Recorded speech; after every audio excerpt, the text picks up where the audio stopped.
不是我的对手。我只是不必勉强自己。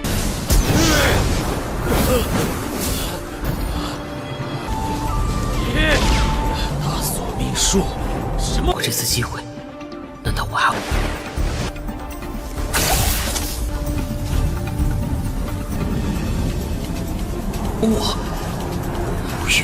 我等杀符。Halo semuanya, selamat datang di Ruang Film. Bagaimana kabar kalian semua? Semoga selalu sehat dan baik-baik saja. Pada hari ini kita akan kembali melanjutkan Donghua Supreme God Emperor episode 51-55.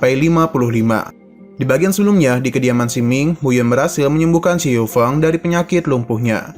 Jadi sebagai rasa terima kasihnya, Xi Yufeng bersedia untuk bergabung dengan keluargamu. Di lain hari, kita diperkenalkan oleh karakter baru yang bernama Xiao Yun, yang muncul pada hari pelelangan resep pil milik Muyun. Di malam harinya, Ming sempat secara diam-diam menyusup ke kediaman Muyun, dan tujuan untuk menghabisinya. Sayang sekali kejadian itu justru saat marah, sehingga ia pun langsung menyusun rencana dengan keluarga Diao dan Wang untuk secara bersama-sama menyerang keluargamu. Lantas di malam pernikahan Muyun dengan Xing Mangyu, keluarga Shao, Diao, dan Wang pun langsung pergi ke kediaman keluargamu untuk melakukan penyerangan. Alhasil, kediaman keluargamu pun menjadi tempat pertarungan antara keluarga. Lanjut, selesai Muyun menghabisi Mu Fengxing, ia mendadak mendapatkan kekuatan 10 gerbang larangan. Selang beberapa saat, tiba-tiba saja Muyun mendapatkan sebuah serangan yang sangat cepat yang membuat selai rambut Muyun terpotong. Muyun merasa sangat terkejut dengan serangan yang sangat cepat itu, yang mana serangan itu ternyata berasal dari Geng Yu. Melihat kedatangan dari Geng Yu, Xing Mangyu langsung menyerangnya dengan teknik 9S surgawi.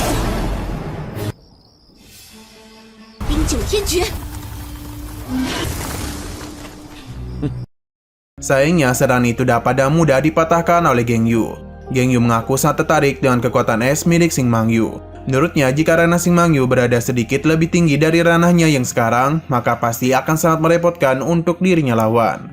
Muyun yang pada saat itu tak mengetahui siapa Geng Yu mulai berpikir kalau Geng Yu adalah tetua dari sekte Shengdan dan Master Roh di ranah celah spiritual tingkat 8.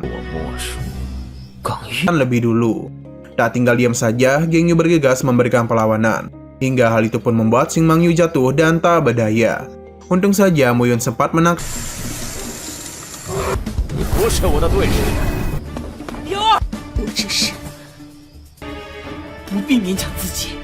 Di waktu yang sama, Geng Yu mencoba memberikan penawaran kepada Muyun. Selama dia mau memberikan harta tersembunyinya, maka Geng Yu bersedia untuk menghabisi semua keluarga Wang dan Diao sekaligus. Tawaran dari Geng Yu itu membuat Muyun merasa sedikit tertarik. Lantas, ia pun langsung memberikan tungku Feng Tian kepadanya. Sesudah memberikannya, Muyun secara mendadak mengatakan bahwa Geng Yu ternyata tidak mengetahui apapun tentang tungku Feng Tian. Usut punya usut, Muyun sengaja memberikan tungku Feng Tian tanpa berpikir panjang dan tujuan untuk menjebak Geng Yu. Sehingga tiba-tiba saja tungku Feng Tian itu mulai bergetar dan langsung meledak di hadapan Geng Yu. Walaupun sempat terkenal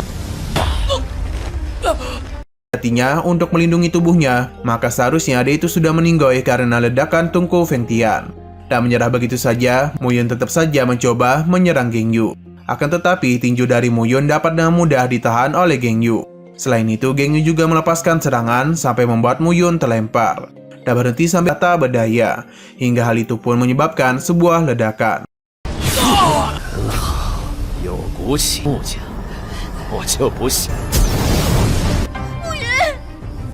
Tak jauh dari sana, tampak Xiao Yun bersama dengan pelayannya sedang menyaksikan pertempuran antara keluarga tersebut.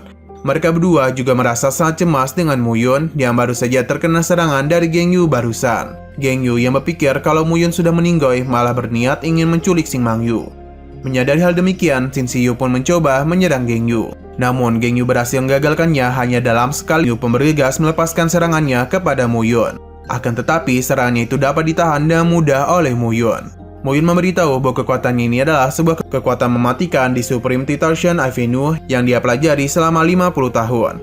Setelah itu, Muyun pun mulai melakukan perlawanan dan membuat sebuah black hole yang mempunyai kekuatan penghisap yang sangat kuat.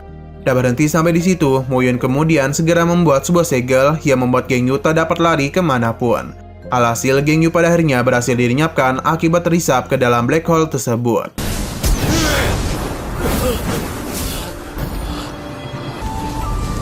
Dan ke kota Muyun menjadi sangat amat terkejut dan ketakutan.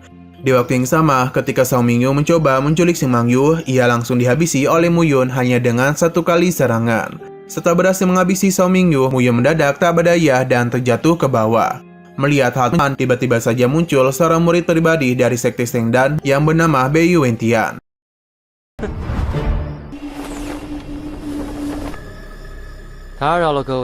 Pada saat itu juga, salah satu pasukan dari keluarga Zhao memohon pertolongan kepada Bei Yuentian. Bukannya menolong, Bei Yuentian justru langsung menghabisi prajurit itu. Dan alasan bahwa aturan sekte Shengdan melarang para muridnya untuk ikut campur dalam masalah perebutan kekuasaan antara keluarga. Tak hanya Bei Yuentian saja sana.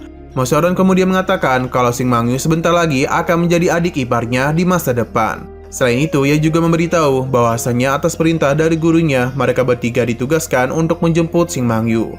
Lalu dan cepat, Lin Xiyu melakukan pergerakan untuk menangkap Xing Mangyu, namun upaya itu berhasil digagalkan oleh Xing Mangyu sendiri. Tak hanya Lin Xiyu saja, Bei Yuentian juga sempat melakukan hal yang sama. Akan tetapi, ia juga berhasil digagalkan oleh Muyun. Muyun dan tegas memberitahu bahwa dirinya tidak akan membiarkan siapapun untuk mengambil istrinya. Di waktu yang sama, tiba-tiba saja guru dari mereka bertiga yang bernama Zheng Wuyi pun muncul. Pada saat itu, Zheng Wuyi mengaku cukup kagum dengan peningkatan kekuatan dari Muyun. Maka dari itu ia mencoba membujuk Muyun agar bergabung dengan sekte Shengdan.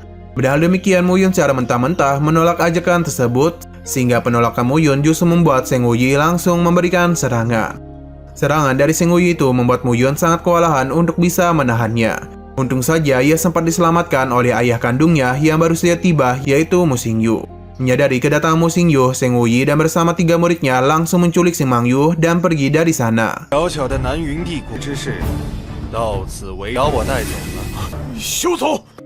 Xin Xiyu pada saat itu sangat tak rela melihat cucunya diculik.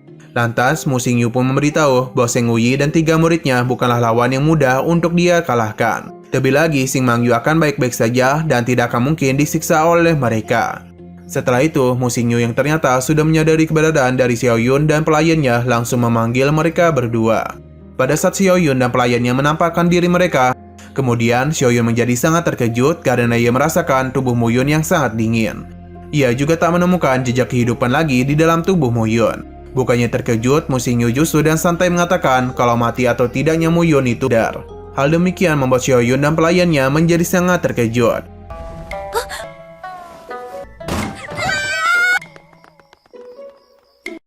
Pada keesokan harinya, datanglah Xing Mingyu yang secara frontal mengatakan kalau Mu Yun arah dan tidak akan pernah bisa mencapai tingkat 10 di ranah bumi.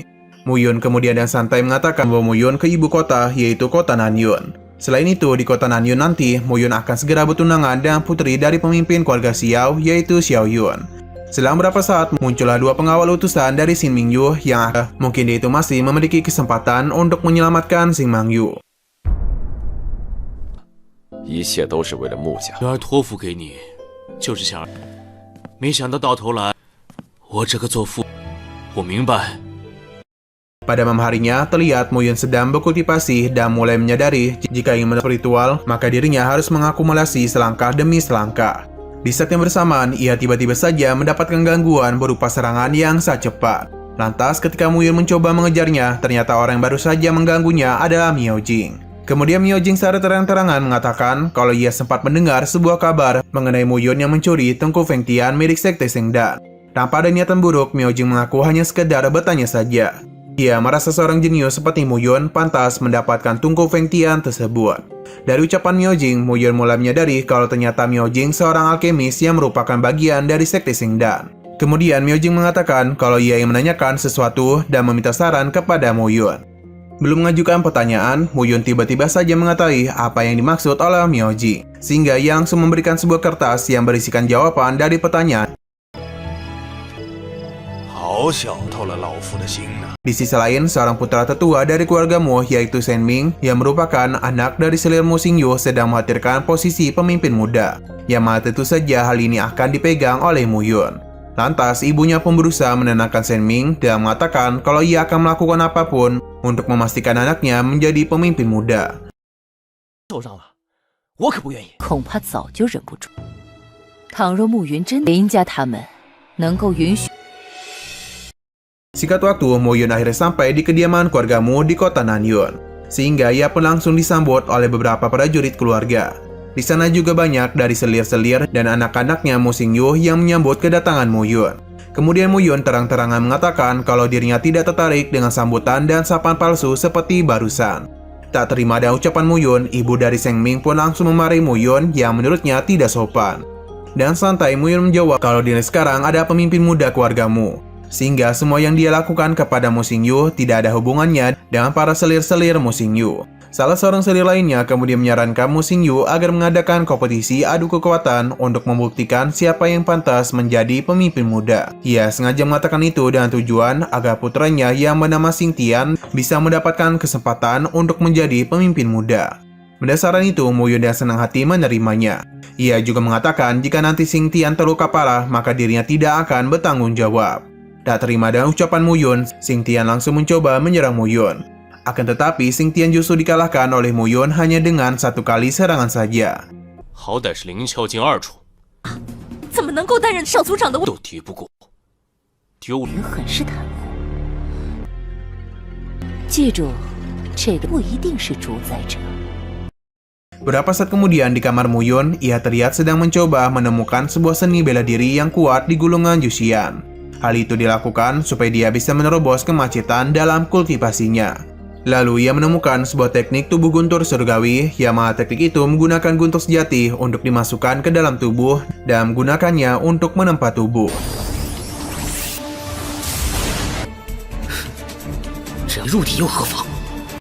Selain itu, di depan kamarnya, Mu Yun secara tak sengaja bertemu dan dua orang wanita bernama Xing Suang dan Xing Ji. Xing Ji memberitahu mulai sekarang dan seterusnya mereka berdua akan setia dan melayani Mu Yun sebagai pemimpin muda. Lantas Mu Yun pun langsung meminta kepada mereka berdua agar membawanya ke tempat berkumpulnya guntur-guntur. Xing Suang memberitahu bahwa tempat berkumpulnya guntur berjarak kurang dari 10 mil dari kota Nanyun. Tempat itu merupakan sebuah pegunungan terbesar di seluruh kekaisaran Nanyun, yang terdapat sebuah lembah bernama Lembah Guntur. Sesampainya di sana, Xing Suang menjelaskan kalau lembah Guntur pada dasarnya terbentuk karena lingkungan geografis dan cuaca. Di sepanjang tahunnya selalu ada guntur yang membuat semua binatang roh bermatian karena mereka memasuki lembah guntur. Kemudian dengan santainya, Mu Yun perlahan berjalan memasuki kawasan lembah guntur. Pada saat guntur-guntur mulai menyambar Mu Yun, ia langsung menggunakan teknik tubuh guntur surgawi. Di lapisan pertama, teknik tubuh guntur surgawi berguna untuk memasukkan guntur ke dalam tubuh dan memadatkan permukaan tubuh dengan guntur. Dan peningkatan latihan lapisan guntur akan menjadi lebih kuat dan akan membuat penggunanya menjadi kebal. Lapisan kedua berguna untuk membentuk lapisan guntur yang membutuhkan kekuatan guntur petir yang lebih kuat. Dan di lapisan ketiga ada sebuah jejak guntur di dalam tubuh penggunanya yang merupakan sebuah peningkatan besar. Pada saat itu Mu Yun langsung mencoba menggunakan teknik tubuh guntur surgawinya untuk menyerap guntur-guntur dan menggunakannya untuk menyambar tugu-tugu di sekitarnya. Di sisi yang berbeda, tampak seorang prajurit melaporkan kepada ibu dan terlihat Mu Yun akhirnya berhasil melangkah ke tahap pertama ranah celah spiritual. Dari seorang prajurit mengenai kompetisi di Pavilion Juxian di kota Nanyun. Atas perintah dari Mu Xingyu, Mu Yun diminta untuk datang ke Pavilion Juxian dan tujuan untuk melihat jenius-jenius muda. Xing Suang kemudian memberitahu bahwa Pavilion Juxian memiliki kekuatan yang cukup misterius di Kekaisaran Nanyun. Setiap bulannya, Pavilion Juxian terus-menerus mengeluarkan harta karun untuk diperebutkan di kompetisinya. Selama seseorang bisa memenangkan kompetisinya sebanyak 10 kali berturut-turut, maka ia akan mendapatkan hadiah harta karun tersebut. Sejauh ini, jenius-jenius dari 4 keluarga besar, termasuk pangeran kekaisaran juga tertarik dengan kompetisi tersebut, yang mana tentu saja hanya untuk merebutkan hadiahnya. Nah, sayang sekali episodenya harus bersambung. Oke, sekian dulu pada video kali ini. Untuk video selanjutnya akan segera hadir. Jadi bagi kalian yang ingin mengikuti series ini, langsung saja klik subscribe dan aktifkan loncengnya. Terima kasih yang sudah menonton video sampai habis. Jika kalian suka pada video ini, klik like dan share ke teman-teman kalian tentang channel ini. Dan ditunggu aja kelanjutannya. Oke, sampai jumpa di video selanjutnya.